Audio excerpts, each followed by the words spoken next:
ये वीडियो खासकर विराट कोहली के लिए बनाई जा रही है।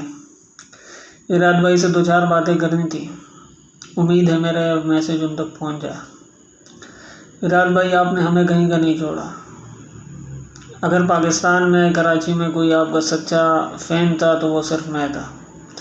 और अब हालत ये है कि अब्बा ने घर से निकाल दिया, कमीज़ वगैरह जो है ना वो फाड़ दी, और भी बहुत सी जगह फाड़ी हैं। कहीं मुंह दिखाने के लायक नहीं छोड़ा आपने हमें। यह रुमाल जो है ना ये हमेशा ऐसे मुंह पे ओढ़ा होता है। और यार, पाकिस्तान से आप हार गए, समझ में आता है, चलो, लेकिन न्यूजीलैंड से किस तुक से हार रहे हो और फिर किस तरीके से हार रहे हो। आपने बहुत बड़े बड़े दावे किए थे, और ये कि वो शर्मा जी ने तो इतना तक बोल दिया था कि अगर पाकिस्तान टीम को कोचिंग की ज़रूरत पड़ी तो उनको मैं सिखाऊंगा कि क्रिकेट खेलते कैसे हैं। और उनकी अपनी हालत यह है कि आज भी पहली बॉल पे आउट होते होते बचे, 1-2 शॉटें लगाई और फिर आउट हो गए।